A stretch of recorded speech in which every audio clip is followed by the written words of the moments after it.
Good evening, everybody, and welcome here to race 4 of the 6th season of the Dark Horse Racing Series presented by Troy Lee Designs. As here tonight, we are at the Magic Mile. This is New Hampshire Motor Speedway, and we've seen since the start of the season the tracks have gotten progressively smaller.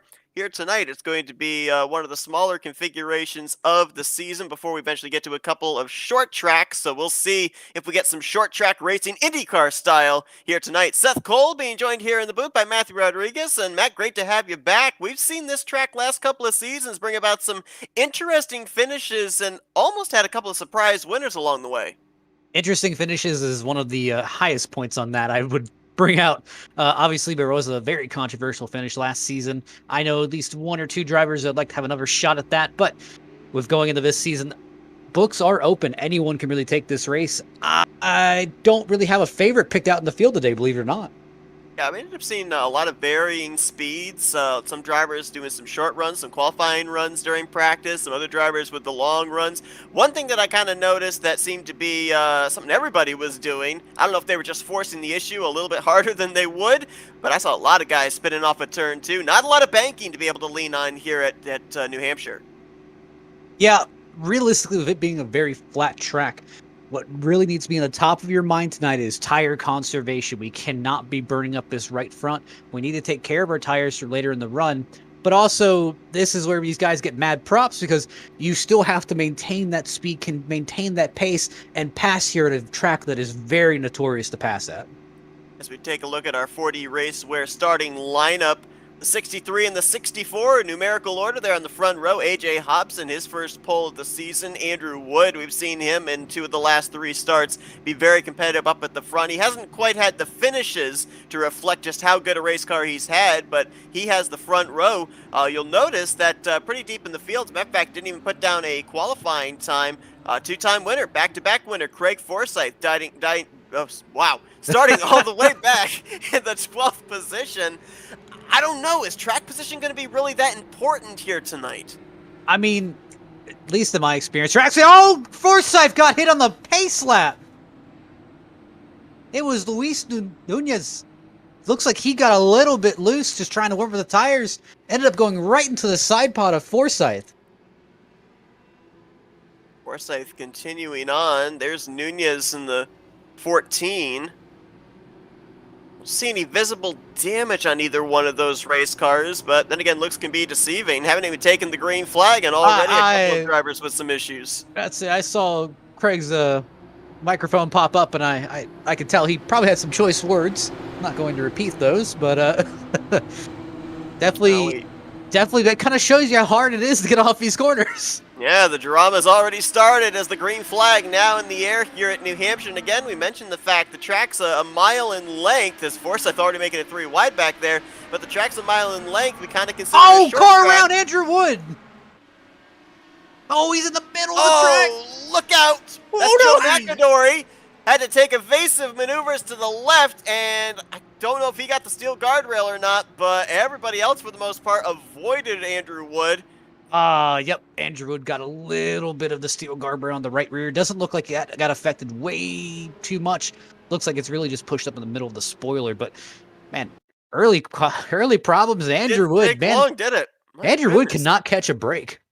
Let's take a look and see what happened. Mentioned the fact that turn 2 seemed to be a real trouble spot. Oh, he's going to have some contact, it looks like, from the former champion Rick Ravon. You know, I think that's kind of a thing where they were really both battling. I could easily say Ravon could have given him a little bit more room. Andrew could have stayed up a little bit higher. But kind of end of the matter is it is lap 1, turn 1.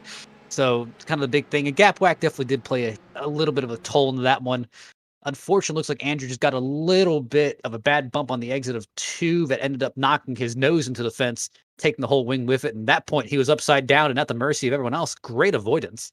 Let's see if we can go on board here with Rick Ravon and take a look at that gap whack of which you're talking about. Definitely looked like, from the camera shot we had before, like there was some space.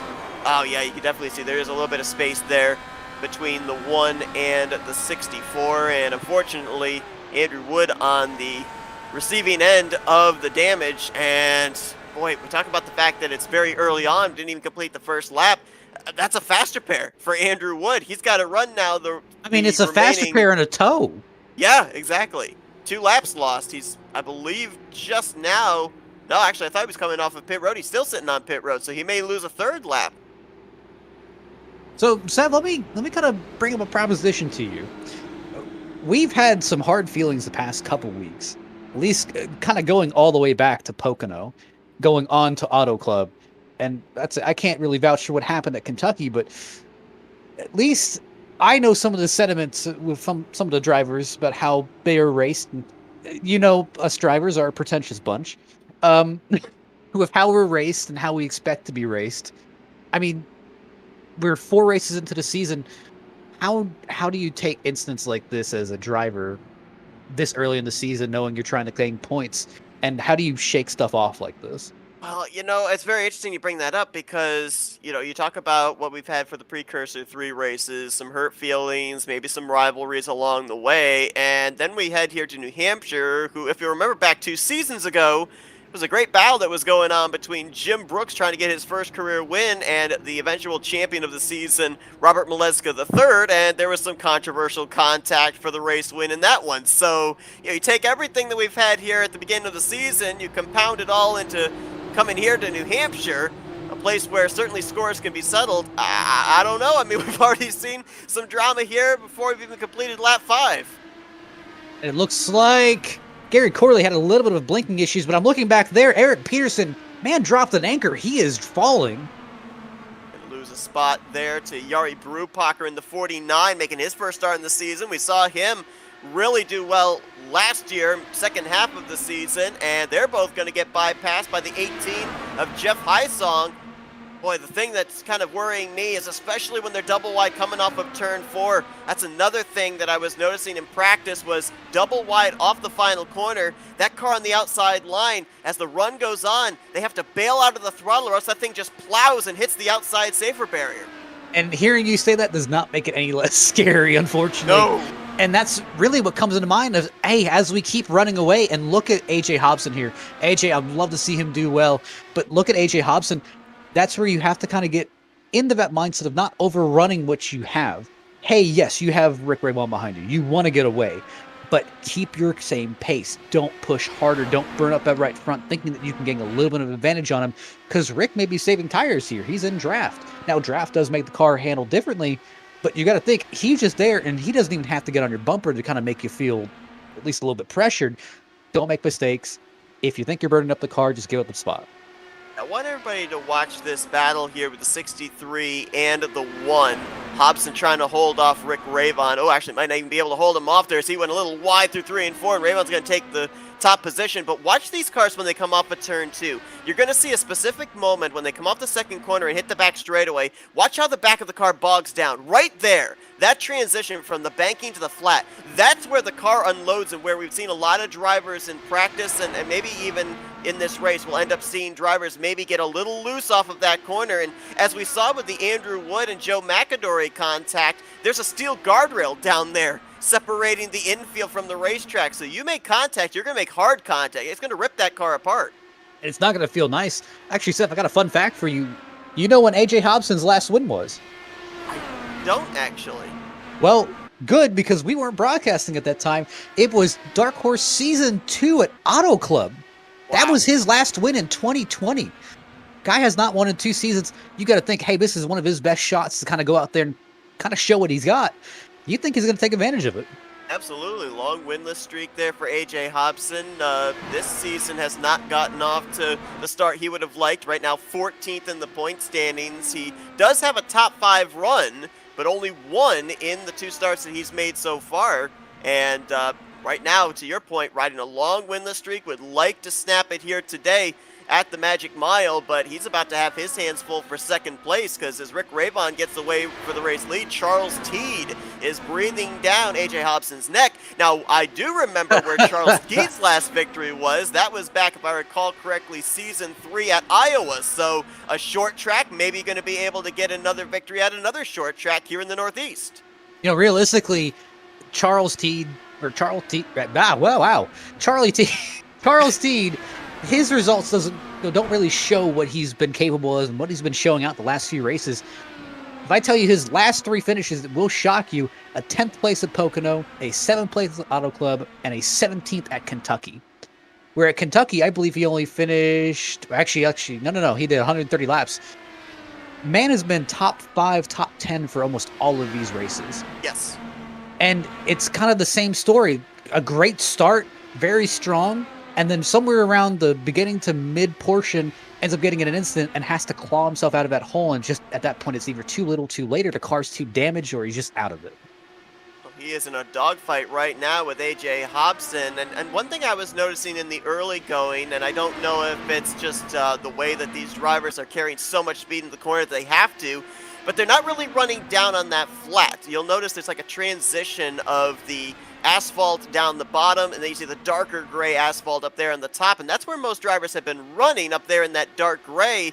Not seeing a lot of drivers run down the inside line, and Charles Teed, while it looks like he's got the shorter way around the racetrack, it is the tougher area of the racetrack, that lower angle into the corner to maneuver, especially on corner exit when that car wants to push up. So what you may be wondering is, hey, you're looking at him, you look at Charles Teed almost on the bottom inside line, kind of wiggling there, but you see him almost on the bottom, and you're kind of thinking in your mind, hey, he's on the shortest path around the racetrack. That's going to be the fastest line around the racetrack. Not exactly.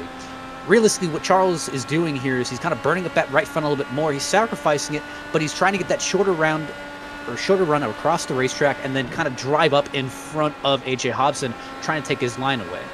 This is not a long-term strategy. This is a very short-term strategy. You risk burning up that right front and, again, careening into a wall, which is not advisable. But I'd be kind of interested to see how the tire fall-off is here. Well, to your point there with the tire fall-off, if we look at lap times right now, we're only 20 laps into this stint, and drivers are running anywhere from 3 to 4 tenths slower than they did when we started this race. Most drivers, for the most part, were running 22.2s to 22.3s, and some drivers have already eclipsed into the 22.6s and 7s. And looking here, I noticed that we actually had an interesting did not start tonight, which have to be the 3 of Matt Wagner. Which is actually surprising in a couple of regards, based on the fact that coming into tonight, he was the defending winner of this race. New Hampshire's not been on the schedule very often. It's only been on the schedule now for 2 previous seasons. Oh, big hit! Is that Jari Brupacher that just got the wall hard there off of turn 4? Yeah, he hit that wall a ton. I'm just looking at the back end. It looks like, oh, actually, now I'm looking back at it, it looks like he may have gotten just a little bit of help, but I'm not sure if it really was intentional, to be perfectly honest. But Brupacher was running, I believe, in the 5th position. And that car is crabbing down the front straightaway. Obviously, heavy suspension damage as it lists its way back towards the pit lane. He's So going to be able this- to... The good news for him is he's going to be able to drive it back, unlike Andrew Woods, so he should be able to get the fast repair done and stay on the lead lap. Yeah, so this unfortunately was kind of what I was talking about, which was the strategy of kind of using that inside lane. So obviously you're going down the back straightaway. I'm looking at Jari Brupacher here. He's trying to get the run off of Gary Corley. He's driving into the corner all the way on that aggressive line. You notice that, hey, you're looking at, my apologies. You're looking at Gary Corley, who's all the way up the racetrack. Now, his intention here is to drive off the corner pole in front of Gary Corley, where he can drive off the preferred line. Unfortunately, it looks like Jari Brupacher slowed up just a little bit. Gary Corley got just a better run off the corner, and just Gatwack took care of the rest. Take a look at the replay here of what happened to Brupacher. Andrew Wood is going to get the free pass as a result of this. He was 2 laps down when we went back green. He'll get one of those laps back, so he'll be -1. Get another caution. If he's the only car 1 lap down, he should be back on the lead lap, but as we would naturally assume, he is a fast repair in the hole after being involved in a wreck on the very first lap of this race. Here's a look at the Jari Brupacher incident. That's a hard impact there, and oh man, close call there for, is that the 04? Dylan McIntosh, I think, just barely was able to squeeze between Actually, Dennis Brupacher and that McMurray outside wall. was Dennis McMurray. yeah. Just barely missed it. But kind of shedding some light on the Andrew Wood situation. I mean, At this point, Andrew Wood, he doesn't really have the luxury of kind of laying back and taking it slow. I mean, he wrecked out at Pocono. He missed Auto Club. At Kentucky, he had a really good run, ended up finishing P3. But, kind of looking at his point standings versus everyone else in the field who's had a really good gap in front of him, he needs to kind of set the world on fire here. He needs to really be kind of turning some hot laps. He's on board with Jari Brupacher, and there you see the oncoming traffic there off the exit of turn 4. Fortunately, nobody else ended up hitting him, and he has indeed come down to pit road, and he has taken his faster pair on. I believe he and Andrew Wood, along with Joe McAdory, those are the 3 drivers right now that have already used their faster pair. Laps tick away quickly here, though, too. I mean, these drivers, they're sending it into the corner at 160 plus miles per hour. We're already 24 laps down in this 150 lap event, and how about this? Oh, well, never mind. He faked me out. 63 of AJ Hobson looked like he was coming to pit lane, but then swung the wheel back to the right, came back out onto the racetrack. So I thought we were going to see the leader give up the top position. Nope, he's going to lead us back to green here instead. Never let him know your next move, but realistically, I'm kind of concerned about AJ Hobson here, partially because I'm not really sure how those tires are going to act after that run. I'm kind of 50-50 on that one. And then also, just fuel strategy, if we actually do go on a long green flag run, how that will affect. Yeah, to your point, Gary Corley and Hobson, your top 2 right now, they stayed out under this caution. Rick Ravon and the rest of the field came down pit road. Rick will restart in 3rd, Charles Teed 4th, and Jeff Heisong in the 5th position. All 14 cars that started the race are still running, 13 on the lead lap. Andrew Wood, the only car 1 lap down at this point in time, as the iRacing pace car is about to hit pit road, turn them loose once again. Going to be officially 125 laps left in tonight's race here from New Hampshire. AJ Hobson's in control of the field, waits a very long time. See, Rick Ray Vaughn making it 2 wide behind, almost thinks better of it. Yeah, he wanted to try and time that restart to get around Gary Corley. He realizes he is the highest on the fresh tires and wants to take advantage of it. Charles T. Jeff Heisong, as they got wadded up, they've got Craig Forsyth with them. 3-way battle for the 4th position. It's definitely nice to see Jeff Heisong kind of making that charge to the front. Man, Forsyth just made an aggressive move. Man. Tried to dive it to the inside of Charles Teed off of turn 4. Now he had to lift. That momentum is going to bring Eric Peterson to his rear wing. That is McMurray there, and McMurray's got Luis Gonzalez Nunez to his inside. So a lot of side-by-side racing from about the 4th position. Now back contact there between McMurray and Nunez off of turn 4. Man, Heisong and Forsyth are 2 men on a mission. They're just trying to track down that 1, and that 1 is getting stuck behind the 63. Ravon's trying to make a move. He sees those 2 coming.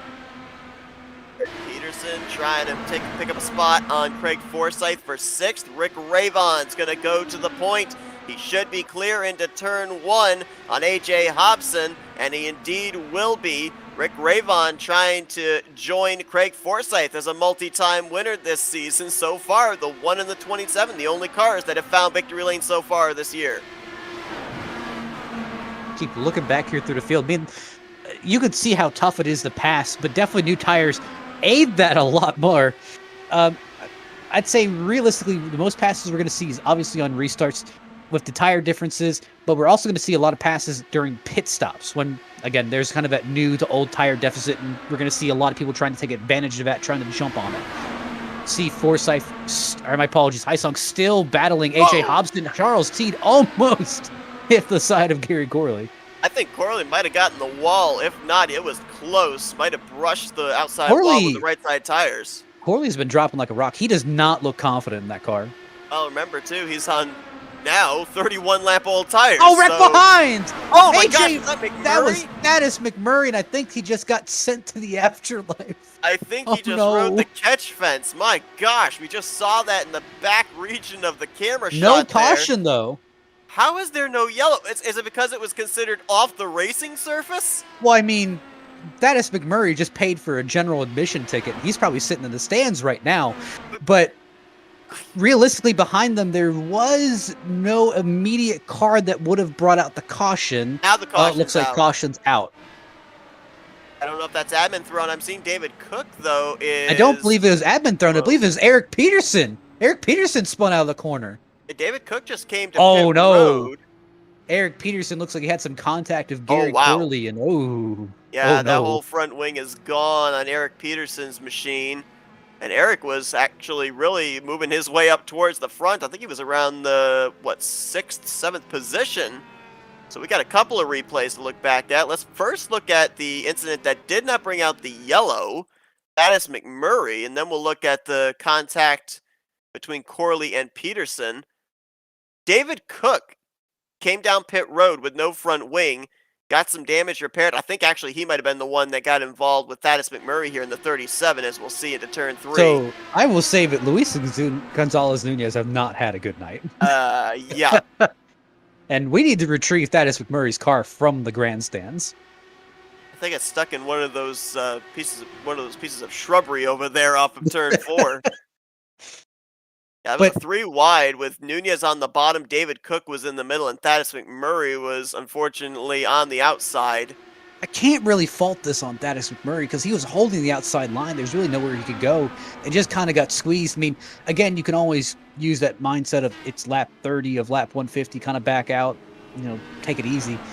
But you got to remember, I don't think he realized there was another car inside, so that kind of got a little bit iffy. Well, think about it too. With him being on the extreme outside line, he's got the preferred line, really, going into the corner. We've seen most of the drivers, they've migrated up to the top side of the racetrack. So was it up, really, I would think, to Nunez to be the one to back out of that 3-wide situation? Because I just don't think that was going to work. Looking back at it, I'm noticing Nunez kind of goes to squeeze the 6. I don't know if Nunez knew he was 3. I think he actually thought he was 2, and he was trying to squeeze the 6 up the track a little bit. I'm not sure about the whole idea behind that one. And then kind of looking back at the Eric Peterson incident, that there's been some weird incidents tonight, to put very lightly. It really looks like they just got a little bit tight out of the corner. It looks like Eric didn't exactly get to his inside line that he anticipated, and Gary was having issues kind of holding on that outside line. But that one was almost 100% on Eric, just kind of coming up into the side pod wheel area of Gary Corley and sent himself right on around, took out the whole front end of that car. Has some big impact into that inside wall, separating the racetrack from pit lane. Seen a lot of torn up race cars here in the early going at New Hampshire, and we're going to see now, I would think, maybe a good half dozen drivers that are already going to be a faster pair in the hole. So we're going to have a kind of split 50-50 of drivers that still have the faster pair and drivers that don't. And caution was good news for Andrew Wood, because he gets the lucky dog. He's back on the lead lap. David Cook lost a lap when he came down pit road under green flag conditions to get that front wing put back on. And Thaddeus McMurray, he's back on the racetrack, but he is now 3 laps down after he had to basically do the tow from outside the boundaries of the racetrack back to pit lane. And Andrew Wood, he has had an experience thus far. Just watching his onboard, he was pretty much within witness of both of those accidents.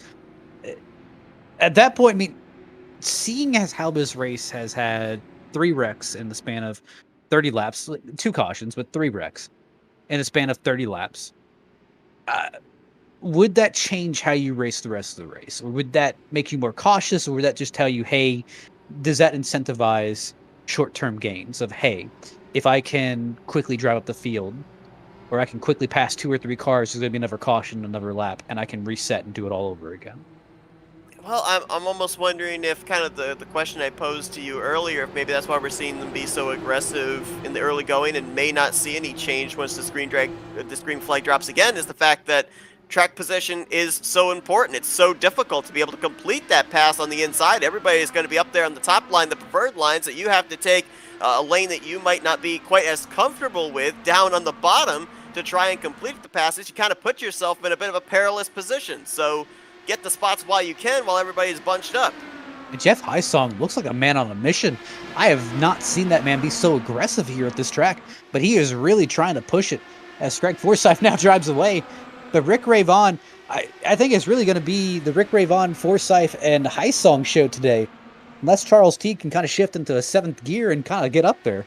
Yeah, Jeff Heisong, he's been in the conversation 2 out of the last 3 weeks of maybe picking up the checkered flag. He's top 5 in the point standings coming into this one. To your point, though, yes, it's kind of like he's flipped the book on what we're usually used to seeing Jeff Heisong do. Been a lot more competitive this year, and I don't think it's outside the realm of the possibility that we'll see him pick up a checkered flag before the end of the season.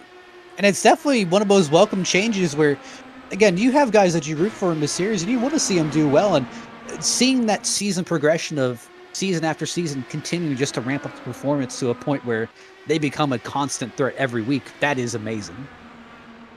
So we should also point out that we ended up having a split of drivers come to pit lane under that last caution and drivers stay out. Looks like a total of 6 drivers elected to stay out under this previous caution period. They included your top 5 from Rayvon back to Nunez, and then also the 0-4 of Dylan McIntosh. Everybody else, they came down pit road. So again, the strategies were split. There are no tire limits for these drivers, and we saw in the early going a difference of, I think it was 15, 20 laps, saw about a loss of 2 to 3 tenths. Well, the drivers out there on old tires right now, they are at a 13 lap difference on their tires to the rest of the fresh tires behind them. I'm kind of looking at Charles Teed here, and he kind of pulled one of those risky moves out of 3 and 4, trying to make a dive and just didn't stick, and he lost position to Luis Gonzalez Nunez. I'm kind of wondering if his tire fade is kind of slowly taking advantage of him. Yeah, and obviously the car's not going to feel the same going into turn 1 on 20-lap old tires than it will when you're on fresh tires. These drivers kind of have to get used to that as well. Got a good battle going on back here between the 2 highest drivers on the fresh Firestones. AJ Hobson in the 63, our pole sitter. Gary Corley in the 7. That's another driver that actually has seemed to really come to life and be a lot more competitive. Gary Corley up there in the point standings this season. It's a guy that, as I recall, last couple of seasons, we saw up inside the top 10, but usually in the latter half. He's been up inside the top 5 quite a bit here in the early going of the year. And it's always, seeing that difference in performance is always a welcome change. But also kind of the big drop-offs. Those are also the big kind of, what do we used to call them? Like the Kmart blue light specials? Kind of one of those spotlights of, hey, when I see a performance drop off, that's kind of, hey, what's happened? Is something changed to this car? Something changed the setup, just not confident?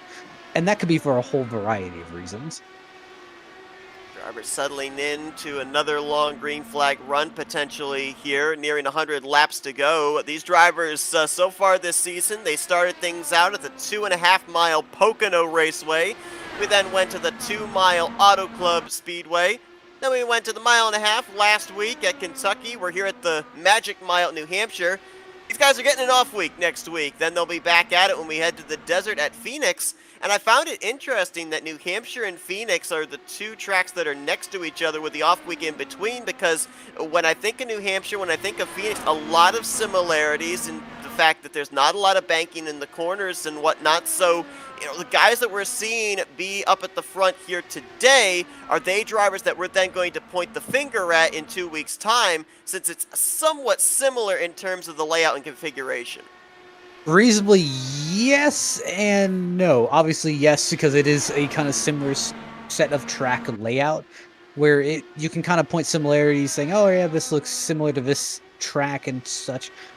But Phoenix is just a whole different kind of... Phoenix and Milwaukee Mile, to be honest, are kind of just different tracks in a whole segment. Where Phoenix is, looks like it's the new Phoenix. So we'd be using with the open dog leg, so you can easily kind of arc down the track and use all that extra space, and there is ample passing opportunity there. But you look at some place like Milwaukee Mile, and the Milwaukee Mile is almost effectively a longer version of New Hampshire with tighter turns. So we're going to see a lot more of the same. That's interesting. I'm looking here, we're on board with Craig Forsyth, seeing the gap visibly between himself and race leader Rick Rayvon. earlier on in the race, we took an onboard with Charles Teed, and we were looking at the RPMs and the gear that Teed was running, and he was in 5th gear. Forsyth right now running in 6th gear. So I have to wonder, is this a comfort level in the stability of the race car, the difference of the gearing going into the corner between the 5 and the 27? Or is it an opportunity running this race in 6th gear to maybe save a little bit of fuel? It probably is a fuel play rather than a stability play. I do know that Rick Ravon and Craig Forsyth a lap ago did run the same lap of 22.3. So they kind of got the most same strategy here, but they're both equally matched. So they can't really take an advantage of it. I'd be interested to see if we have pit stops or get another caution, see how kind of at launch takes off and how they handle it. It's the best battle on the racetrack right now, the closest battle. It's a 3-way fight for the 3rd position. Jeff Hysong has it. He's got about 0.4 of a second back to Luis Gonzalez Nunez, then another 0.4 of a second back to Charles Teed. Teed had actually started reeling Nunez in for 4th. He was about 0.2 of a second off, but must have had a slip up there in the last lap or two because the daylight has opened between those two drivers. The gap still, though, remains about 3.5 car lengths from Hysong back to Nunez, but Nunez's car does not look at all happy. That thing is sliding off the corner, almost going up into the wall off of turn 2. You saw him have to kind of gather it, get the nose pointed straight again down the back straightaway that last time by. Realistically, that could be a kind of a variety of things of, hey, there may be some damage on the side of that car. It looks like there's a little bit of side pod damage that may be making it a little bit unstable. But there also could be, hey, Nunez is a wheelman. He is trying to wheel that car as much as he can, and he may just be trying to ask for just a little bit too much, and it's giving him a little bit of fight. So it's kind of here, there. I'd be interested to see if he got that damage fixed, how it would be, but realistically, he just does not look comfortable. As you can see right there, the elements kind of come into play here as well. Not a lot of banking, slick, and the track temperature at 97 degrees. So that's just going to make the handling of these race cars even worse when they're sliding off of 2 and off of 4. The gap still remains about 0.7 of a second between Rick Ravon and Craig Forsyth. We've seen Craig, the last 2 times he's gone to victory lane, it's been kind of opposite sides of the spectrum. You and I were talking about this before we came on the air. You go back to when he won at Auto Club, that was entirely on fuel strategy. He was on fumes crossing the start-finish line. Last week, though, more of a dominating performance, keeping his car out in front, not having to worry about fuel at Kentucky. So with that being said, I mean, is he just in ride mode right now, just keeping the one within striking distance? Because wins are important. You get the max points if you go to victory lane, but we got to remember, this is IndyCar rules. It's the driver that accumulates the most points at the end of the season that wins the championship. So Forsyth has been able to already throw down the early gauntlet with back-to-back victories. Now he's just got to keep his competition close, make sure they don't gain a huge chunk of points on him. I mean, realistically, those top 2, both Ravon and Forsyth, they both come here with the mindset of, hey, we have to win.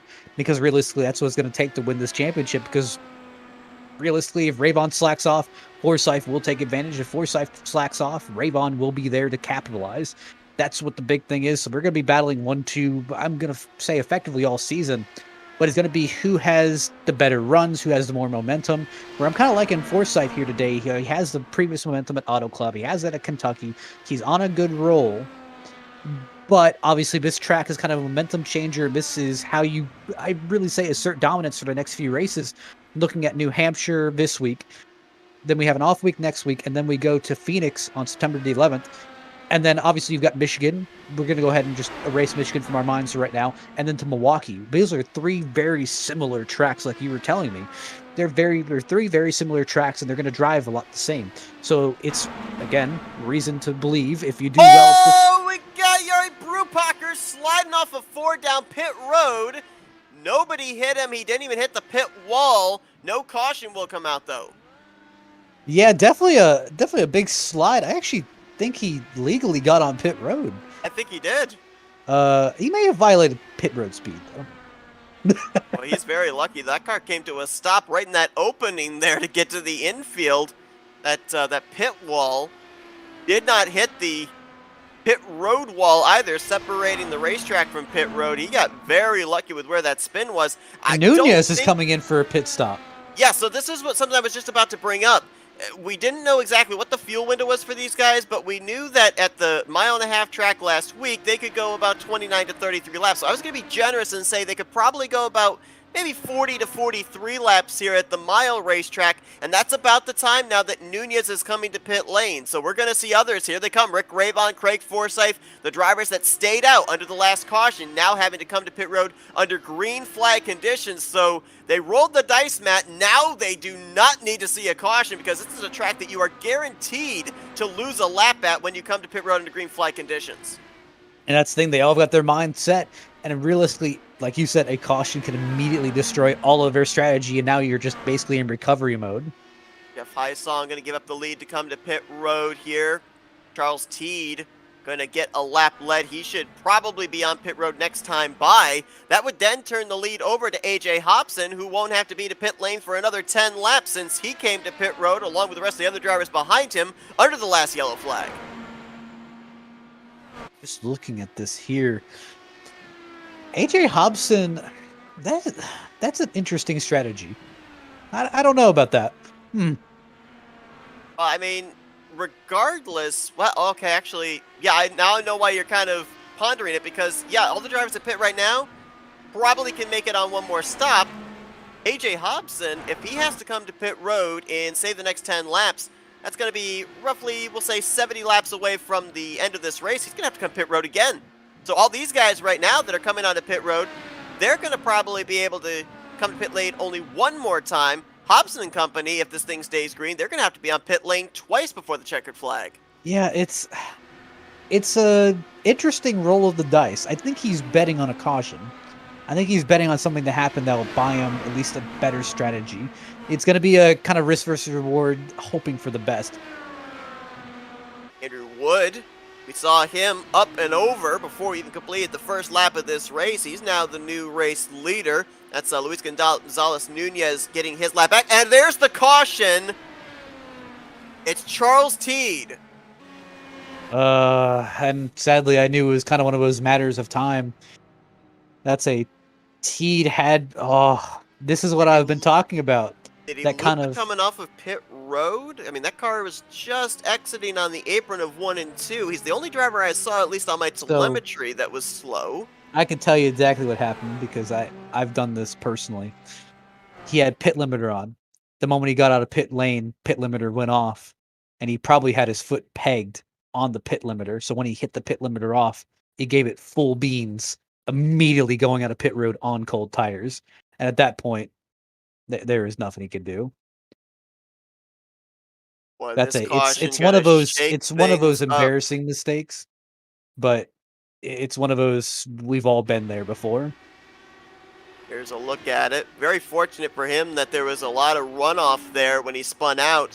Of course, New Hampshire has a road course configuration in the infield. That right there you can see would have been the left-hander coming off pit road, heading into the first few couple corners of the road course config. So he didn't hit anything, but caution nonetheless coming out as he spun it up close to that yellow line with oncoming traffic. And there were about 4 or 5 drivers, I believe, that were a lap down at the time, most notably Jeff Hysong, Gary Corley, and Dylan McIntosh. Nunez had just gotten his lap back when he got around Andrew Wood, so he didn't have to rely on a lucky dog. I'm not exactly certain who the lucky dog driver is actually going to be.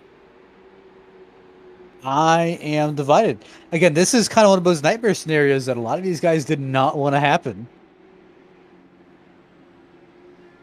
It's like Rick Ravon, he is going to cycle out as the leader. Andrew Wood appears that he'll be second. So Rick Ravon's the race leader because everybody came down pit road of those that were still on the lead lap. Rick had managed to remain on the lead lap. He got his lap back from Andrew Wood prior to that caution, so he stayed out. Peterson right now has scored 3rd, Hobson 4th, and Joe McAdory is now in the 5th position. I believe Jeff Hysong would have been the driver that gets the lucky dog. You notice up ahead of race leader Rick Ravon, there's a few machines, one of which I believe is Charles Teed. The other one is I'm happy we Gary fished Corley. Status McMurray's car out of the catch fencing. So I think these three drivers, Teed, Corley, and McMurray, they're going to be trying to take the wave around here.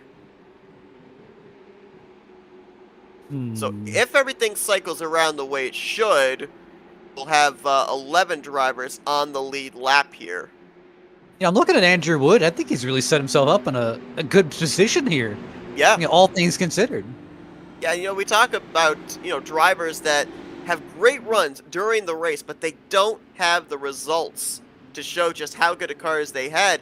Andrew Wood is one of those drivers. He's only made 2 starts this season, but he ran really well in the season opener at Pocono, got caught up in a late race incident. He had a solid top 5 outing last week at Kentucky, subsequently 15th in the point standings, but a driver in the last 2 times we've seen him on the racetrack that we've had in the conversation for the checkered flag. And to your point now, getting nearing the halfway point, he's got himself up here with a shot of maybe picking up his first win on the season.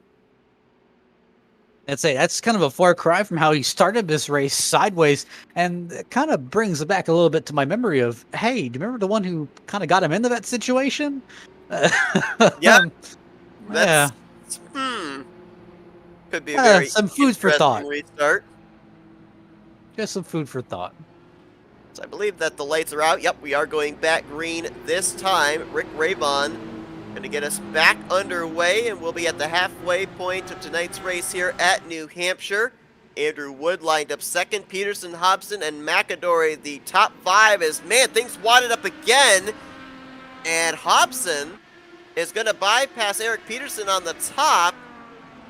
I don't know what the restart rules are here, but that's at least the second or third restart I've seen where the race leader has wadded him all up behind. Obviously, the race leader has the choice of when he wants to go green. Everybody else is trying to anticipate, but I've seen a couple of drivers almost complete passes. In the case there of the 63, complete a pass before they get to the start-finish line. I don't know if there's a ruling on that or not.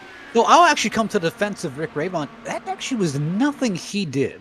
He did maintain the pace speed of 55 miles an hour the entire time. Right. But behind him, going into Eric Peterson and AJ Hobson, Hobson is the one I'm kind of curious about, because it's one of those old tricks that we use of, hey, trying to anticipate and jump the restart. But IndyCar restarts work just a little bit differently than our full-body stock car boys. So I'm not 100% sure on that. Yeah, I'm not either. I think you're absolutely right, though. All reactionary behind Rick Ravon, drivers trying to anticipate when he was going to accelerate as Peterson pushing up the track there off of 4. He's going to hold up David Cook on that top sign. Forsyth says, all right, I'll go 2 for the price of 1 here through 1 and 2. Things are really sketchy back here around that 4th, 5th position. And this is why it's so vital to bit those passes in while your tires are still fresh. Kind of make your track position while everyone's trying to wear out their stuff, and that's what Forsyth just can't get the power off the corner. My gosh, it's the second time that David Cook gets held up behind a driver that lost momentum off of turn 4. Kind of gets boxed in there between the slower machine and the outside wall. He's going to lose 2 positions as a result. And that's how risky it is to make passes here. But look at the battle for the lead. Kind of in that same situation that Forsyth was in, but it looks like Andrew Wood has just a little bit more gusto here. Yeah, keeping Rick Ravon about 2.5 car length separation. Nice run there off of turn 2 using that inside line. So he might have found something here running back in traffic, having to make his way up to the front. Don't forget, Andrew Wood started this race from the outside of the front row, so he was expecting to be out in clean air for a majority of this race. Ended up getting involved in that early wreck. Back in traffic, was a lap down actually at one point as well. Had to rely on a couple lucky dogs to get back in the lead lap. So he might have learned a couple of tricks in passing race cars that he can now utilize in trying to get the top position. I don't know if he more or less learned tricks. I think he more or less just kind of gained a little bit of a chip on his shoulder of, man, I just hate that you put me back there. So I think that's kind of what's driving him forward is, hey, he's a little bit ticked off right now and he wants to get back up there. This wild battle for 4th place will not go away. Forsyth is going to complete the pass on Eric Peterson. Peterson looks to cross him over down the back straightaway with a good run off of 2. Meanwhile, Nunez and David Cook, those two have exchanged some contact earlier on tonight. They're in a fist fight for 4th, or make that 5th position. And realistically, looking at Nunez, he is just driving the wheels off that car. He's kind of pushing that boundary of too far to he's just in control. Yeah, Nunez got his first podium finish of the season last week at Kentucky, trying to ride that momentum as he'll drive it to the inside of Eric Peterson. And Man, Peterson, Peterson, wow, way wide there through 3 and 4. I don't know if he just kind of lost where he was on the track or just did not anticipate it being that tight. And he's going to drop a couple of spots there. David Cook gets around him. Jeff Hysong, the pass for 7th. So in the span of a lap, Eric Peterson's problem here in turn 4, 1 lap ago, puts him from 5th now back to 8th, and he might lose another spot. Charles Teed now to the inside going into 1. And T's just trying to get back up and kind of gain whatever he'd lost. But again, it's that kind of whole thing of he can have these great runs at the beginning. Around the middle, he kind of starts falling apart, and it's kind of that whole clawing back and trying to gain everything he lost, and it's again that too little too late moment. Remember, Charles Teed brought out the last caution with the spin off of pit road. He remained on the lead lap. We saw Jari Brupacher during the green flag run spin onto pit road, not hit anything, but he lost 2 laps during that period before the caution flew. So that's where he currently is scored, -2 in the 13th position. He is back on the racetrack, but he, along with Dylan McIntosh and Thaddeus McMurray, they are all off the lead lap. McIntosh would be in the free pass position should we get a caution. And third place battle now going to be Forsyth and Hobson. Hobson almost got the wall off of turn 2. Wow, looking here, there's been a lot of guys pushing. Looks like Andrew Woods kind of backed off the battle now. Don't know if he's kind of lost the tires a little bit or just trying to save fuel. But obviously, AJ Hobson is one of the most interesting cases. He definitely got helped out by the caution, but I don't know if he can really maintain that long run pace. Here comes Nunez. Nunez has been a mainstay on that inside line. He seems to be the only one comfortable down there trying to make passes. He's going to try and get that 4th position from Craig Forsyth. Might be able to get up there to Hobson as well, who pushes up off of 2 and nearly lost it off the second corner. That killed the momentum of Forsyth and allows Nunez to move up into 3rd.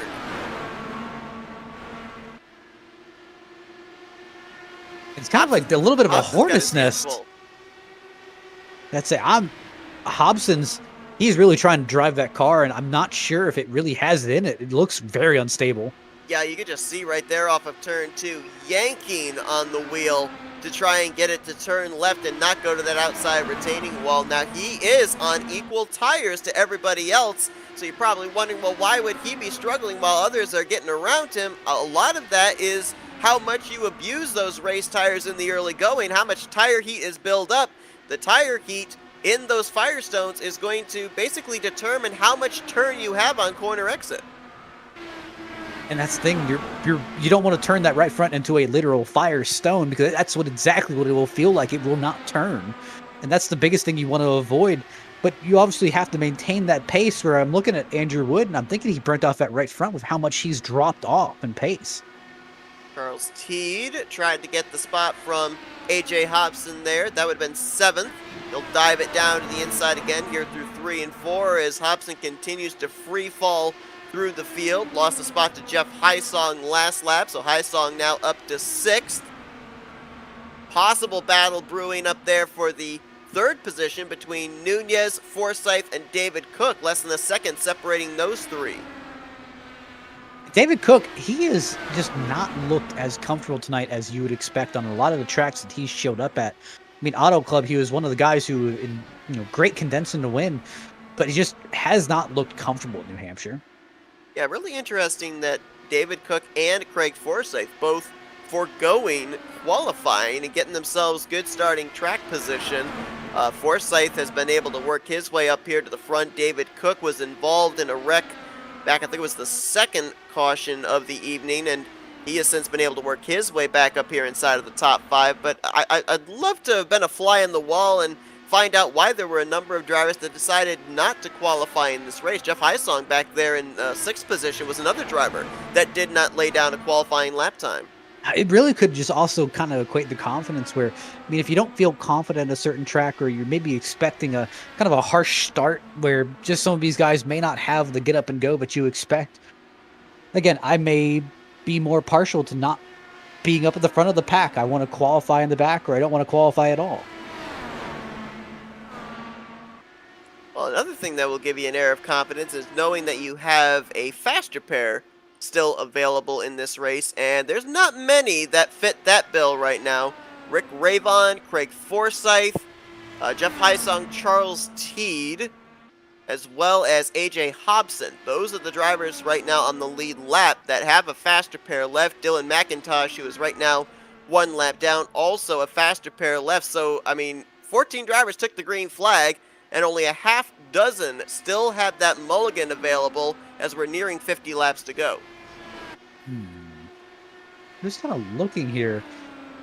I'm noticing, looking at Ravon's pace, Andrew Wood has fallen. He's staying within about a tenth of what Ravon is doing, but his lap times are more inconsistent, where we're kind of more over the board.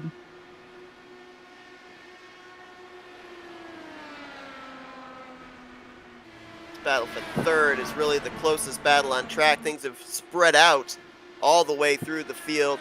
Maybe a battle for 8th position where AJ Hobson continues to fall back. He's about to enter into the clutches of Eric Peterson. Forsyth continuing to try and reel in Luis Gonzalez Nunez, who is almost a second and a half up ahead. It's then 4 seconds further up to Andrew Wood. And Andrew Wood is right now also running about 3.5, 4 seconds behind Rick Ravon. So there's really no battling on the racetrack. So does that mean the X factor is going to be pit road? Because we know that when these guys went back green, based off when we saw a lot of drivers come down for green flag pit stops, they can't make it the rest of the way on what they've got in the tank.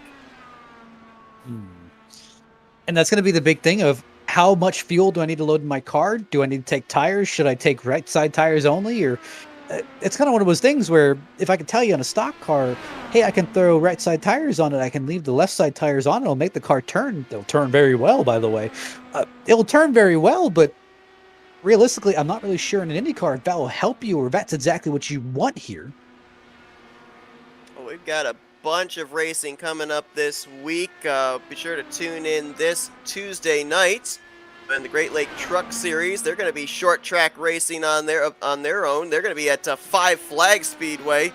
That should be an interesting one. Wednesday night, the Reaper Speed Lab Truck Series, they're coming back. They begin their playoffs at the Lady in Black Darlington International. And then Thursday night, the RTG Super Speedway Series, the Tally Challenge, they get their 57th season underway. Or correction, actually, I believe it's the 56th season underway. 57, I think. 57. Yeah, you would know, right? 57, your number? Yeah, I'm a little bit partial to it. Just a tad. Oh, wow. I don't know what happened here with Andrew Wood, but not only has he fallen off of Rick Ravon, but Luis Gonzalez Nunez, he must have found a different gear 3 laps ago because he has closed up in the battle for second. Realistically, I think Andrew Wood has burnt up those tires. I don't think he has that same speed. He has not been matching what Rick Ravon has been capable of, and he has kind of paid the price for it. Now, Nunez has been a little bit lighter on his tires, but I think the one of Ravon maybe coming into pits this time. Man, Thaddeus McMurray almost got pushed into the wall by AJ Hobson.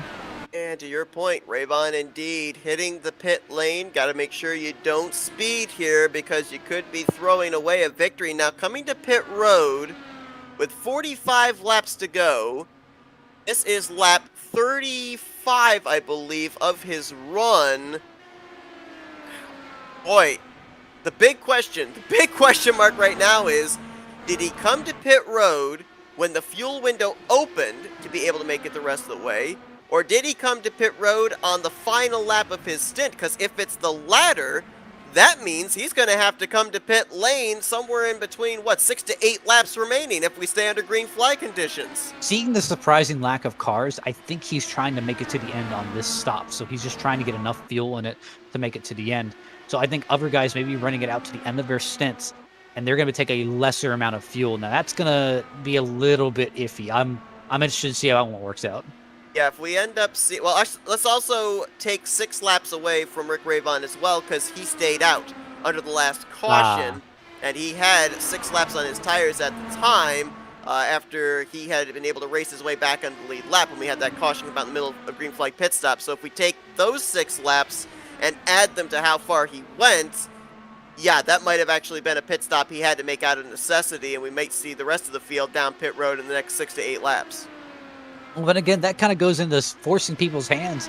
I don't know how it's going to really affect the outcome of this race. Is him having to stop earlier going to affect him? Because he had to take that whole can of fuel, as you see Gary Corley on pit road just kind of making his way out now. Yeah, I think we're going to have to see just how far these drivers can go. And that will give us an idea of just how far the fuel window is from green flag restart to green flag pit stop. Luis Gonzalez Nunez about to cross the line to complete his 39th lap on this stint. So if they can make it another 5 laps or so, then I think that easily Rick Ravon would have made his final stop of the day.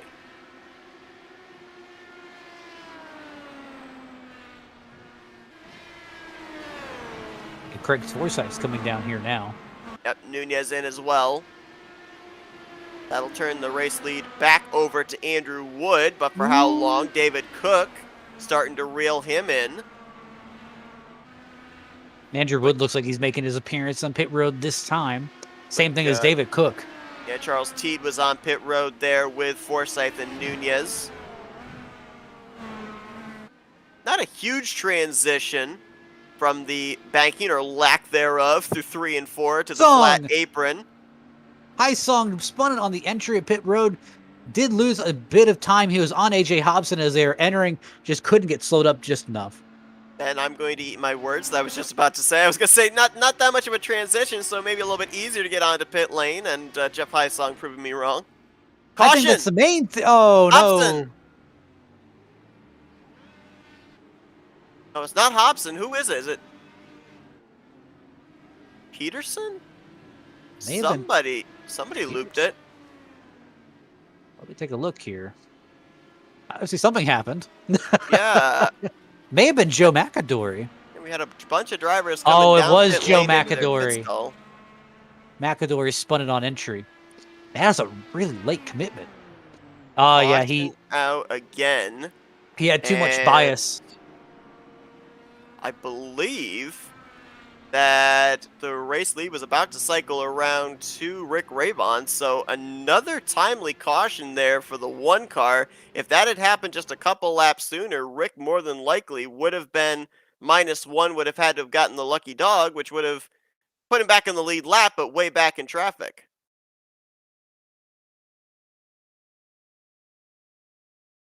We'll take a look at the Joe McAdory spin. Documented last week, the new colors on that 312, the D1 Life sponsorship. And realistically, he just kind of been taking it easy. I hate to see it, but again, that's kind of one of the mistakes where it looks like he was trying to get on pit road and he just kind of entered way too late and way too fast. He entered a little too wide, because we saw most drivers when they hit pit lane, they were already down on the apron transition before they got to that yellow line. It looked like he kind of swung his car out a little bit there and tried to take a straight approach into pit road. Oh, you know, actually, I'm not gonna lie, I think he was in trouble before he even got down the apron. I mean, that you could kind of see with the onboard there, the back end of the car, he was trying to hang on to that thing. I think it was starting to step out on him off of turn 4. It could be just worn tires at the end of the run. Take another look here and see if we can visibly see from the outside of the race car if it looked like the back end was stepping out. Oh yeah, you can see right there. He's trying to gather the car up, and then the thing just snaps around. You talked about with Charles Teed, when we saw his spin off of pit lane being on the pit limiter, could that have been a transition to the pit limiter for the 312 that snapped him around?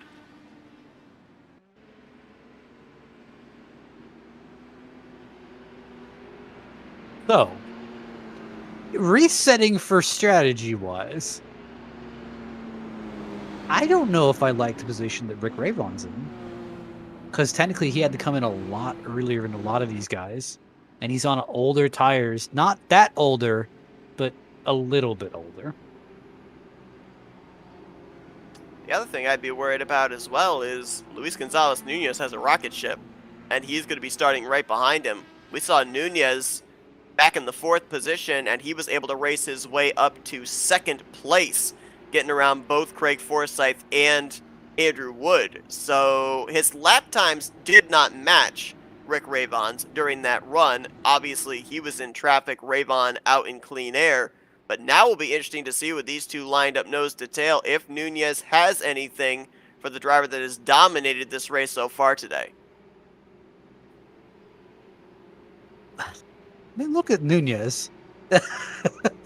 that car has seen some interesting racing today.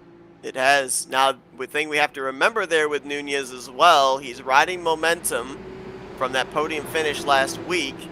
He's trying to gain points, but he has no mulligan left. He has already used the faster pairs, so will that be in the back of his mind on how aggressive he'll race Rick Ravon here for the race lead, as Ravon again with leader's advantage on when to accelerate, going to open up about 4 car lengths or so through 1 and 2. The battle may be for second before it's for the race lead. Forsyth trying to close in on the 14. Realistically, I think the best thing that could happen right now is Luis needs to kind of push it and kind of get to Ravon and kind of hold him up a little bit, because once you hold him up a little bit, you kind of open up the door for someone else to get up there. And when you got 2 guys up there fighting for the lead, I think it really will kind of even the playing field here. Good comeback run so far here for Charles Teed in 4th, Andrew Wood in 5th. You got David Cook there as well in 6th. All 3 of these drivers have had some problems here tonight that they've had to kind of mount comeback charges from, and battling here for the final spots inside of the top 5 is back up at the front. It's only about 2.5 tenths of a second from Ravon back to Nunez, and he has a rear wing full of Craig Forsyth. I'm seeing Forsyth. Forsyth knows he wants to get up there, but he can't risk compromising his current strategy. And right now, with them being so close to Rick Ravon, I don't think making that pass through lead right now, or pass or second right now, is really the best option. I want to go back to your questioning about the strategy here for Rick Ravon on whether he could maybe make it on fuel, and I believe he can. We saw most drivers when they came down to make a green flag pit stop under the last run, they came down around the completion of lap 39 to lap 40 of their stint. Rick Ravon was on pit road about 16 laps ago, so technically with about 44 laps remaining. That would have put him maybe a little bit over his fuel numbers, but remember as well, he would have had the opportunity to shut the car off and save some fuel under the pacing period we just had. So he might be right on the edge of making it to the checkered flag. I'd say the only way he would have been able to really save fuel by just putting in neutral and hoping for the best. I don't know how much fuel he would have saved, but he will. I think that's going to be one of those, we'll know it when we know it. Yeah, I mean, if he is short on fuel, he's just got to run hard right now and just hope maybe a caution will save him or something, and maybe be able to save a little bit more under another pacing period, because there's no way he can go into fuel safe mode at this point in time with Nunez and Forsyth breathing down his neck. Yeah, no, and that's the thing where Nunez needs to keep that pressure on, force Ravon to run harder than he wants. That's where he can't save any fuel, where he can't save any tire. On board with David Cook, the 6 in the 6th position and in 6th gear, so there you go. Lots of 6s there, as he's going to have the preferred line here behind Charles T. Try and get a run on Andrew Wood for the 5th position. And you can just see with his onboard there, that's the race leader, Rick Ravon, going into turn 3. I mean, throw a blanket pretty much over your entire top 6. Just kind of see him back there. It looks like they're too wide. I'd say it looks like Andrew Wood's trying to claw his way back from David Cook. I just don't think Andrew Wood has that long run pace. I don't think he's learned how to save tires well enough in that. But Heisong definitely trying to make his way back, trying to claw his way back from 7th. Gary Corley in the 7 just came to pit road last lap. I have to assume this is an unscheduled stop for him. I don't know if he got into the wall or what happened, but he is going to be off the lead lap now. He was on the lead lap just prior to coming to pit road. I'm looking right now, and Luis Nunez, he has gotten to his back bumper. He is ready. He is trying to take advantage, but I'm going to kind of err a little bit of caution here. Where, of course, A, you need to kind of conserve your tires here because I'm seeing Nunez back up a little bit. You need to conserve your tires, but also pick your point of where you want to make this happen. If you pick the wrong point, you're going to lose about a half a second. Charles Teed and David Cook trying to close it up here. They both got around Andrew Wood, dropping the 64 back to 6th, and they are running less than a second and a half behind the race leader. The Gary Corley incident, whatever it was, he came down pit road, made the left-hand turn to the garage, so Corley will be finishing 14th place here tonight. Right now, the only driver out of the event, the 13 drivers that remain, whether they be on the lead lap or not on the lead lap, but they still are continuing on here as Ravon hits the line. 20 laps to go here at New Hampshire. And if I'm Rick Ravon, you know, the scenario with having about 6 lap older tires, yeah, that's a detriment, but I think another detriment, you've got 2 drivers behind you, Nunez and Forsyth, who we've seen here this evening have been maybe 2 of the best on being able to run the inside, make a pass for position, and keep the momentum up off the corner. I just noticed David Cook was, I guess, trying to pass or trying to attempt to pass on Charles Teed. Just couldn't make it happen. Almost clobbered the wall. Looking to regroup here as he's about 2 car lengths off the back bumper of Teed for the 4th position. I was also noticing that Forsyth was appearing to maybe fall back to Charles Teed. He's now since gapped the 50 and continues to try and make his way up to Nunez for P2. For Nunez, obviously got to preserve the tires, but how much does aero come into play? Because I've been noticing him kind of try to run a half groove lower than Rick Ravon here through the corners, trying to get clean air to that front wing. Aero factors in a ton. In clean air, hey, your car handles completely differently, but once you get air on that front nose, it tightens the car up, makes it harder to drive, which is why you see Rick Ravon, he's trying to go all the way down the lane, just block off a little of the air, but Craig Forsyth's getting, and just that kills off the run. Forsyth gonna drive it towards the inside of Nunez. Couldn't get to the inside of him as Cook side by side with Charles Teed again for 4th place. He got alongside, he just couldn't get the momentum off of Ford down the straight. It's one of those things where this is really where the New Hampshire hard to pass kind of comes in from, because you can tell there's a lot of speed here in this pack, and if they could battle, they would, but it's just so hard to pass, and aero and tires are so much of a factor where you have to kind of calculate where you want to make these moves. So interesting when you look at where these drivers started this race. Rick Ravon, the race leader, started from 3rd. Charles Teed, currently in P4, that's where he started, but the other 3 drivers up inside the top 5. Nunez started 8th, and Forsyth and Cook started outside the top 10. Forsyth in 11th and Cook in the 12th position. They all find themselves up here at the same place at the same time here with less than 15 to go. Just looking back there, and you know, mad props to Charles Teed trying to make that recovery run all the way back up, now losing 4th to David Cook, but mad props for just regrouping, not letting that be the end of his day, almost into the wall, but not letting that be the end of his day and still battling back. Really hard racing here for the 4th position on board with David Cook. Watch the hands down there on the lower portion of your screen as he tries to gather that thing up off of turn 2, try and keep the nose pointed straight and get that momentum off the corner. He can get alongside of Charles Teed, he just can't seem to be able to complete the pass. Teed has that preferred line on the top side when they exit.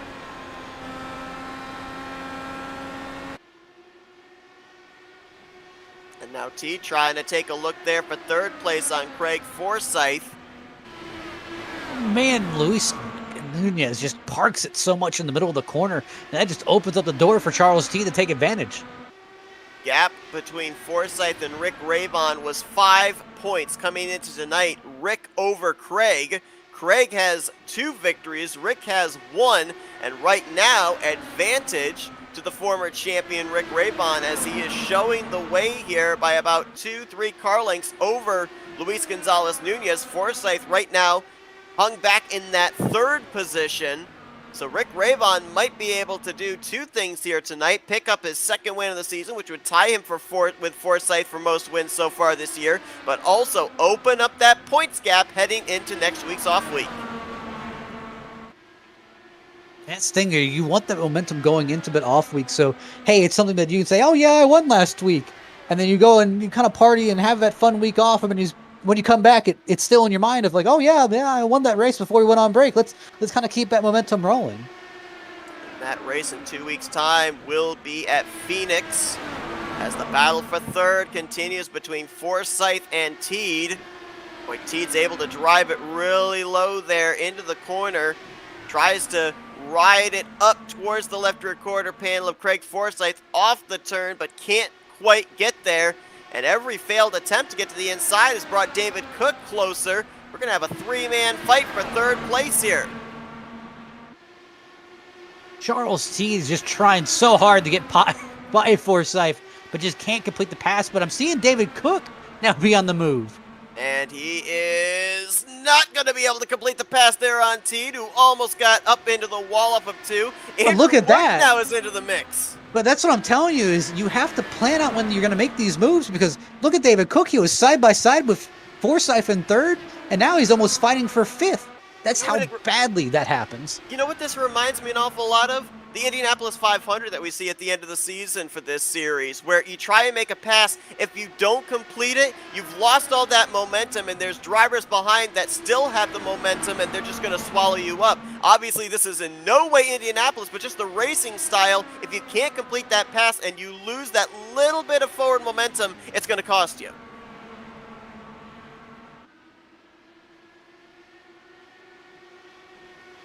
And just Nunez you see the whole closing. snaking line. Nunez is going to have to try something, because right now his tires are getting even more worn out, and he's going to have to try and push. I mean, time's running out.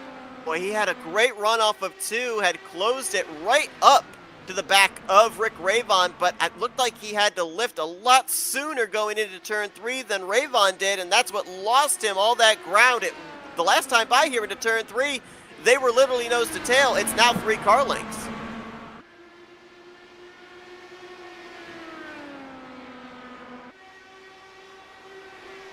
Pretty spaced out right now amongst the top 6. Now Teed to the inside of Forsyth again for third place. Not going to be able to get alongside again here off of turn 2.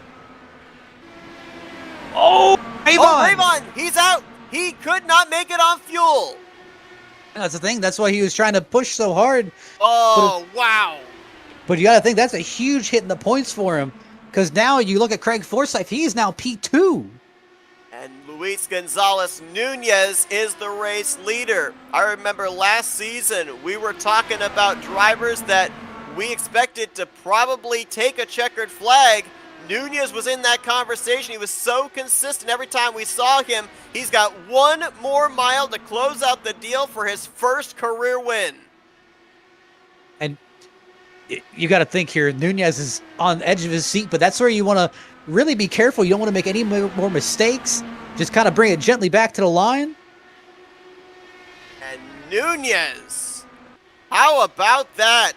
He is your winner here tonight at New Hampshire. 1 week removed from his first podium on the season. And for the first time, he is going to capture a Dark Horse Racing Series checkered flag. And you know, he's celebrating because, I mean, he had the work for that one, because even not even factoring Rick Ravon dropping out, he had to get away from Craig Forsyth to make sure he had it in the bag. Absolutely. So kind of making sure that you don't run over Rick Ravon if you knew he was not going to make it on fuel, but had to manage the gap for when you eventually were going to get the race lead. And this is going to be, I think, a very interesting post-race interview. As we talked with Nunez last week, he had a lot of confidence coming into tonight, and the celebration here in front of the New Hampshire fans on the front straightaway. This might be the longest burnout in Dark Horse Racing Series history, because I think this is going to go on for a while. You got to think, I mean, at the beginning of the race, even before we on lap 0 effectively, he ended up getting a little bit loose. He ended up hitting the side of Craig Forsyth, and going from that to winning the race, I mean, that is night and day. Yeah, what was it about this race making everything full circle? We had the contact before between Wood and Ravon. They restarted first and second. A couple restarts later, you got Nunez and Forsyth finishing first and second when they made initial contact before we took the green. We talked about it. It's only prior to tonight. It's been on the schedule the last 2 seasons, but New Hampshire always seems to bring in storylines and have us leave with storylines. Let's take a look at the finishing results from this evening's event before we talk with our podium finishers. Props to Charles Deed for rallying back to a P3. Same thing for Teed, David Cook. yeah, I mean, you look, well, Andrew Wood. I mean, there's three drivers right there inside of your top five that were involved in bringing out cautions or being involved in wrecks that brought out yellow flags in some way, shape, or form, and they all mounted great comebacks inside of the top five. This is definitely not an easy race for any of them. Just the strategy that ended up playing into it. So I'm not 100% certain what the bonus point payout is for laps led and most laps led. We know Rick Ravon led the most laps here tonight, but with Forsyth in second and Ravon in eighth, one would assume that Forsyth is going to take over the points lead with it only being a 5-point gap coming into tonight. The question is, though, what will the gap look like with the roles reversed of Forsyth in P1 and Ravon in P2? Yari Brubacher unfortunately had that spin on pit road. He was never able to get all the laps back that he lost to mount a comeback. He'll finish in ninth. AJ Hobson started on the pole position, and he's going to be bringing it home in 10th place. And then the rest of the drivers here end up finishing off of the lead lap. That is McMurray, Joe McAdory, Dylan McIntosh. They finished out the race. Corley brought it to pit road with about 20 some odd laps to go. He finished in 14th, and you see Matt Wagner credited for 15th, as Matt documented, never took the green flag here tonight. He was on track, was running some practice laps earlier on, but never gridded up when we started this evening's event. Yeah, that's the thing. I mean, that is a huge hit to Matt Wagner and his championship standings. I mean, yes, look at Rick Ravon. He did finish P8 one lap down, but P8 one lap down is a lot better than P15 no laps ran. It's a valid point, and again, as mentioned, Matt Wagner was one of only two drivers that had previously won in this series at New Hampshire, was actually going to be the only active driver that was a previous winner, as he had taken the checkered flag last season. Robert Mileska III was the other driver back in Season 4. But let's see if we can talk with some of our podium finishers here tonight, each one of them having their own little adventure, and let's see if we can kick things off with the guy that brought it home P3 here this evening. I believe, I'll have to double check on this as we're talking with him, but I believe it's his first podium of the season. Let's see if we can talk with Charles Teed. Indeed, indeed. Hey, Charles, it's Matt and Seth up here in the FRM booth. You got a copy? Yeah, I forgot what it was like to talk to you guys. I don't know how to do this. Oh man, I'll tell you what though, certainly know how to drive a race car, because you were wheeling that thing out there today, especially in that last run. A great battle with Forsyth for what was then third, eventually ended up being a battle for second place, but had to mount a couple of cutbacks there as well. We saw you kind of fall towards the back on older tires near the beginning of this race. You had that spin that brought out a caution, had to work your way back to the front again. So I think if there's a car out there that gets most positions gained the entire race, it might be that 50 car. Yeah, it was good. I really like this track, so I think it's a decided advantage for me. I like it, but I gave up 2 spots. I was not as good on the first couple laps of a start until I would go run the top with them, and I much prefer to come off on the bottom because you can you can get more of a run as the tires go away. But Craig got me very early in the race, he and Heisong, and I was never able to get Craig back because Craig just does not make mistakes. So he and Nunez got me in probably about the 40 lap mark, and yeah, I spun coming out of the pits trying to have a better stop than these guys are all really good. It was fun. I'm happy with P3 on this one. So Charles, nice to talk to you in an You as interview well, in an Matt. interview format. But I have to ask, I'm gonna ignore the fact that you went from pit limiter, the spin on the exit of pit road. Yeah. But looking ahead, obviously we've got the off week coming up, nice vacation. But look ahead to Phoenix, and we're looking ahead to the Milwaukee Mile. This track, while a lot different than the Milwaukee Mile and Phoenix, does have some similarities. Can you take anything from this race onwards? So it's funny you would think so because I hate Phoenix with all that I am, and I have a bachelor party, so I'll miss that race. Yeah, so I'm not. Phoenix is not one, but yes, Milwaukee for sure. It's a track where you have to really get in a rhythm, just like here, and get in a run. And these guys, I mean, Rick is so unbelievably fast that he can pass someone like him, DeGroot, Craig are just so unbelievably fast. And then Wood, I mean, I am definitely tier 3 now around running with all these guys, but it's fun every now and then to go. And tonight we're pretty quick. We talked about the different ways that this racetrack was going to affect you guys, and one of the things we touched on was the low degrees of banking in the corner, making these cars kind of slip and slide around, especially on corner exit. At the same time, that low amount of banking going into the corner, heating up that right front tire. So we saw a lot of drivers be really tight off the corner. We also saw a lot of drivers kind of squirrely off the corner. Which end of the race car were you most concerned about here tonight? Well, if I burned the tires up too much early by turning in too soon at the end of the run, I did that the very first run that you guys saw. But no, I much prefer it loose off a little bit where you can just feather the throttle. And I think that's why it plays to me as runs would go on. Like High Song was really, really fast early in a run and would walk away to a second and a half on me. And then as the run would go on and I got more comfortable with the car on the bottom, I could reel them back in because I think they were getting a nasty push off of 4 a couple of times every 3 or 4 laps. And that just allowed me to close right back up. But man, it's really, really hard to pass. Well, your first podium of the season, really strong performance here tonight and working your way back up to the front after losing track position a couple of occasions. Congratulations on a solid performance here tonight, Charles. And now we'll give you the opportunity to thank some sponsors and do some shout-outs. Well, I want to thank Eric Peterson for helping to run this league with Dark Horse. Really, really appreciate that. Jim Herrick has done a ton for us as well with his company, so I want to thank Jim. But most importantly, I want to for Jim Brooks, who runs with us. He runs the Area 51 League, and he's battling cancer and not able to race with us tonight. So, Jim, this little shitty P3 that I threw up there was for you, bud. So keep fighting and get better, man. Charles T, third place finisher here tonight at the New Hampshire Motor Speedway, the Magic Mile. Congratulations, Charles. Enjoy the off week, and yeah, we'll see you at the Milwaukee Mile in a couple of weeks. Yes, sir. Thank you, boys. Thank you for broadcasting. Absolutely. Let's see if now we can get a hold of the guy that brings it home, P2. He also has taken over the points lead heading into Phoenix in 2 weeks' time. It will be 10 points, the difference between himself and Rick Ravon. Let's talk with tonight's runner-up, Craig Forsyth. Hey, Craig, Matt and Seth up here in the FRM booth. You got us? Hey, guys. How you doing tonight? Man, we've talked to you in Victory Lane the last 2 weeks. So close to making it 3 in a row here this evening. What little more did you need to be able to get up there and get the 14? Because, we were actually trying to crunch the numbers. We weren't sure if Rick was going to be able to make it on fuel or not. Eventually, a battle for second turns into a battle for the race lead. But it looked like when we were observing you guys on the long run, you and the 14 seemed to be the 2 drivers that could really make the passes on that bottom line, keep the momentum going, and complete the passes. So, did you have anything for Nunez?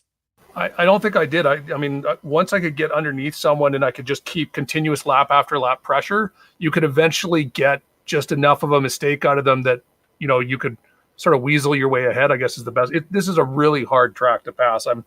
It's not the funnest track for me, that's for sure. But I knew that Rick couldn't make it just because I was originally on Rick's fuel strategy, and during I think it was 2 cautions before the end, that's when I took the opportunity to get off of it because I knew, based on my calculations, I was going to be about 6 laps short, and so Rick was able to stretch it farther than I expected, but still 2 laps short. But so I knew that he was out there waiting for a caution that didn't come. So I knew that the race, the battle was against LGN, and he's a hard competitor, and he was able to take advantage of a previous pass attempt. I think I was trying to pass AJ and got bottled up, and he took perfect opportunity to get past. So the only thing I need to talk to him about is deciding to scrape up my paint on the before the green flag happened. That was humorous. Got away with it though. I won't mention that one too much. I'll talk to him about it. But I have to ask, since we're looking at the points battle, points have been updated. You currently have a 10-point gap on Ravon. Oh wow. Do you? I mean, is that a sizable gap for you? I mean, are you comfortable with having that gap, or is it just kind of one of those race to race kind of things where it's got to be a race to race thing for me? I'm not one. I'm not one of those guys that's an alien that can night in night out always be the top. So I've got to take advantage of any of the races I can where, I have good races. I didn't expect to have, as I said, I didn't expect to have a good race here. So that was a happy surprise, because this is not normally a track I'm very good at, but I've got the feet back up and working again. So trying out the new 4D racewear boots, or I guess they're gloves for our feet, I should say. And I just got to take a race at a time. That's how I generally approach everything. It's usually works out for me. Sometimes it works out terribly, because I'll have a couple terrible races where it's the one race that I raced too hard and could have just taken it easy. But that was a tiring race. I hope everyone else you've talked to has said. I hope Charles said it was tiring, or I'm just getting old. Now, Craig, we ended up coming into tonight not seeing you start any further back than 7th position. You talk about how difficult it is to pass here. You rolled off the grid from P12. You and a number of other drivers actually electing not to put down a lap time in qualifying. So what led to that decision? I tried to put down a lap in qualifying, but I decided that the wall was really, really tasty. And botched my first lap and couldn't get out with enough time to do the second lap. So that was not intentional, that's for sure. Hey, look, if you're going to hit the wall, do it in qualifying, don't do it in the race. And you were able to keep your car off the wall the entirety of this race. So bringing it home P2, solid outing. I mean, some great numbers here in the last 3 weeks. A win, and a second place finish. Certainly looking like a lot of momentum on your side. It'll be interesting to see if that continues on in 2 weeks' time when we get to the Phoenix Raceway. But Craig, congratulations on another great performance here tonight, and we'll give you the opportunity to thank some sponsors and do some shout-outs. Thanks, guys. Yeah, I got to thank Jim over at 4D Racewear. We're slowly getting the racing gloves for your feet tested and ready, and the gloves are up and ready. So good sponsor for the league and good sponsor for the car. I think I say that too often. I mean, everyone over in Dark Horse, it's a good bunch of guys, and you guys over at FRN and ESTV and all the sponsors that keep the league going, and I mean the fans that watch on YouTube and on the ESTV thing. I mean, I hope we put on a good enough show that everyone keeps coming back every week. Craig Forsyth, your runner-up finisher here tonight at New Hampshire. Congratulations, Craig, once again on the great performance, and we'll see you in a couple of weeks' time at Phoenix. Enjoy your off week. You betcha, Seth. Have a good night. And let's now go down to Victory Lane. The celebration, I'm sure, is still going on. Let's see if we can talk with Luis Gonzalez Nunez. Hey, Luis, it's Matt and Seth up here in the FRN booth. You got us? I got you. Oh, my goodness. I mean, we talked with you last week, Luis, when you got your first podium of the season. We asked you about the momentum and the confidence. You said you had a lot of it coming into tonight. Has it sunk in yet? You are a winner here in the Dark Horse Racing Series? First of all, I didn't expect to win today. I start cold on the middle I started super cold today. I didn't know how to qualify. I didn't know how to work with the car. I start to actually I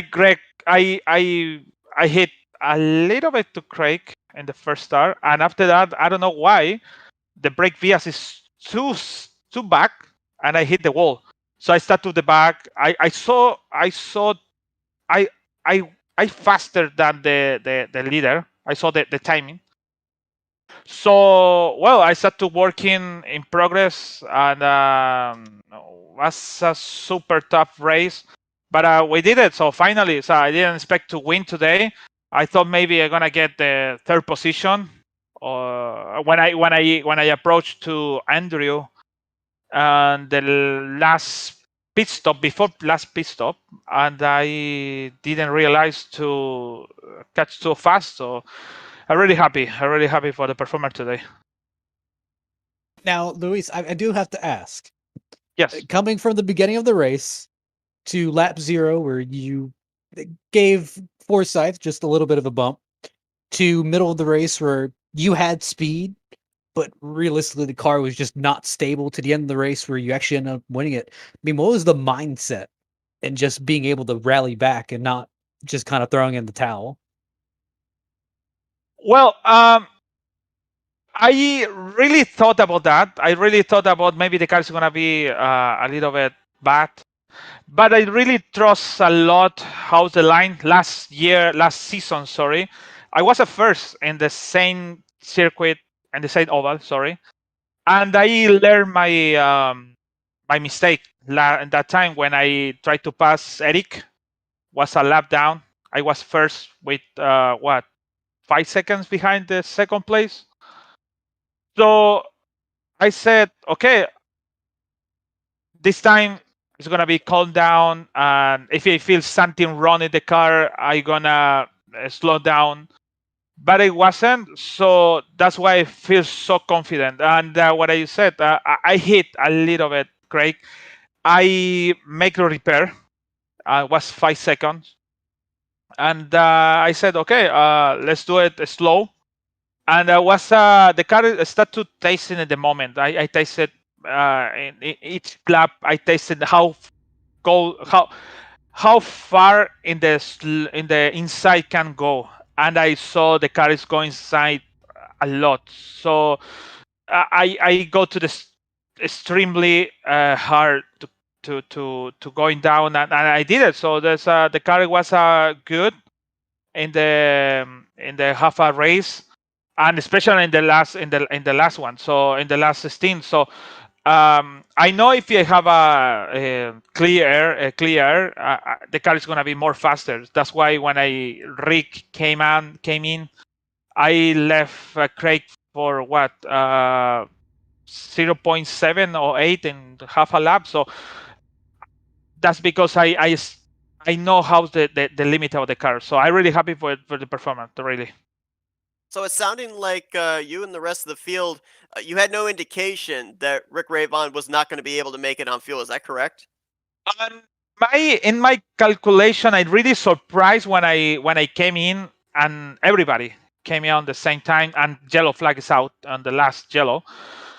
I saw Rick with 10 laps more than us. So I saw, well, this is weird. And I start to take my cell phone. I start to make the calculation. I said, this guy is 3 laps. I think 3 laps short to the end. So actually, Rick Raven congrat me. He said I start to use the clutch to try to go to the end, and I'm really surprised how fast is that guy. So because thinking about it, he used the clutch on the middle on the back straight, and it's still fast. So that's why he said you catch me many times, but in that moment I start to use the throttle, full throttle in some moment, and some moment I use the clutch. So what you said, I really know, but the point is, it's not my battle with Rick. It's the battle with Craig. The Craig is so strong. It's really fast. So, and I tried to put the car. I tried to throw the dirty air to him, and I did it good. But in some point, it's like I know he can pass me on the bottom, and he tried. But I know if you go on the top, it's gonna be impossible. So really happy. So my worry really was with Craig, not with Raven, because I knew it is have a 3 laps short or 4 laps short or something like that. Well, we say that if you're going to be able to find victory lane early on in the season when the points are all close together, with the victory tonight, you jump up 6 spots in the standings. You're going to be in the top 5 in points when we get to Phoenix in 2 weeks' time. Congratulations on a job well done here tonight, your first career victory in this series. And now we're going to hand the microphone over and let you do some victory lane thank you sponsors and shout outs. First of all, I'm gonna say thank you for all of them. I'm gonna say sorry for the guys involved in the crack without yellow flag before Eric hit the wall. I don't have the name now, but I'm gonna apologize later. I really apologize for one of them. I feel bad. And second, I'm gonna say thank you to Team Racer 24/7 for support me. for getting me all the support and all of this competition, and especially in Dark Horse. I want to say thank you to HyperX, ESTV, and also I want to say thank you guys for amazing broadcasting today, and thank you for promoting all of this league. And also I want to say thank you to my two fans in my country. Always I said that I mentioned my parents, my mother and my father. I'm gonna say Spanish because unfortunately they don't speak in. So, gracias por verme. Esta victoria es para ustedes. Espero que sean muchas más y en 2 semanas vamos a por otra más. I said thank you. This victory is for you two guys, and I hope it's gonna be coming more and more. And well, let's see in Phoenix where you said it's gonna be nice track. I used the new track, but not the old track in the not the this car and this new track. So I hope it's gonna be a nice race, and let's see. Luis Gonzalez Nunez, he's got a lot of momentum, got a podium finish last week at Kentucky. He follows it up with a victory here tonight at the Magic Mile. Congratulations, Luis. Go and enjoy this victory, and we'll see you in 2 weeks' time. Thank you so much, guys, and appreciate it for your time. So Luis Gonzalez Nunez, as the celebration continues for him, his first career win here in the Dark Horse Racing Series. We talk about it, Matt. New Hampshire, the last couple of seasons, it has definitely played its part into the storylines heading down the remainder of the season. And did we maybe hear tonight, just based on what we've seen in the last couple of weeks, did we see a new name possibly creep into the title picture when we get to Indianapolis at the end of the season? Realistically, I think yes. I think right now the entire playing field's open. Obviously, we have our favorites. We have Ravon, we have Forsyth. Those guys kind of pop up immediately as guys to be worried about. But obviously, Nunez, Teed, those guys that we haven't really dove into that much, they are still fast and they can easily just really come out here and just surprise all of us.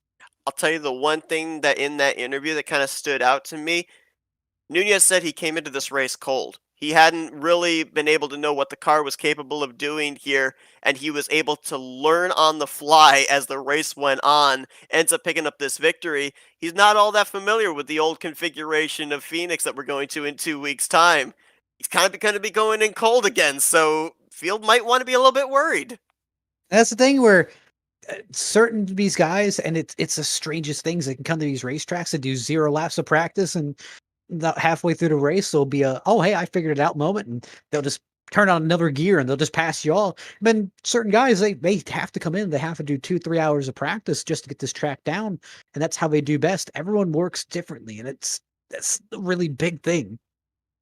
Again, as mentioned, we've had ourselves a change for the points lead. Craig Forsyth will be heading into our off week as the new points leader, 10 points in hand over Rick Ravon. David Cook currently sits in third. He's going to be 41 points back, 48 points back in fourth, Jeff Heisong, and Luis Gonzalez Nunez now pops up into the top 5 in fifth. He will be a total of 53 points out. These drivers will have their off week, and we'll see them back on track at Phoenix International in 2 weeks' time. You brought up the question there to Charles about going to Phoenix and also going to the Milwaukee Mile, a couple of low-banked racetrack, much like New Hampshire. Would there be some similarities? Be interesting to see if some of those guys that had the good performances here tonight, if they'll be able to follow it up, or is there going to be that slight bit of difference in the configuration that bring a couple of different names up to the forefront that we saw either not up at the front tonight or maybe have some struggles this evening? Realistically, going forward, the biggest thing in my mind is if you're someone like Ravon or if you're someone like Forsyth or even Wagner in this case, your main goal is maintain points. And obviously with Forsyth, the idea is we need to continue gaining points. We always need to stay ahead of Ravon. By Ravon, he needs to take a few more risks because, hey, I mean, look at this, where Rick has 1 win and effectively 2 top 5s. And then looking at, my apologies, then looking at, name eludes me at the moment. Looking at Forsyth has won 2 of the last 3 events and has finished top 2 in all 3 of those events. And honestly, at Pocono, he probably would have finished top 2 as well. So realistically, he is someone I'm worried about. That's someone I need to really prep against. Well, they call this place the Magic Mile, and there was magic in the air for one Luis Gonzalez Nunez. His first career win happens tonight in the Dark Horse Racing Series presented by Troy Lee Designs. We appreciate everybody that tuned in tonight on YouTube and ESTV. Hope you guys enjoyed our coverage. Again, next week, these drivers will be off. We will be back on September 11th to continue on the season at Phoenix. Green flag will be at 9 p.m. Eastern Standard Time. Matt, it's been another thriller here tonight at New Hampshire Motor Speedway. It's been a great one here this evening. The entirety of the race, long green flag runs, some untimely cautions that kind of mix things up, and an exciting finish at the end. Appreciate you joining me in the booth. As always. Once again, thanks to everybody that tuned in. We'll see you guys as we got a lot on tap here this week as far as race coverage on the Flat Out Racing Network. For Matthew Rodriguez, I'm Seth Cole. Thanks for joining us here tonight at New Hampshire Motor Speedway as you've been watching another broadcast courtesy of FRN, the Flat Out Racing Network. This broadcast is the copyrighted work of Flat Out Racing Network and may not be rebroadcast, retranslated, or used in any form without the express written consent of Flat Out Racing Network and iRacing.com Motorsports Simulations. Flat Out Racing Network would like to thank you for your support, and we hope you enjoyed tonight's broadcast.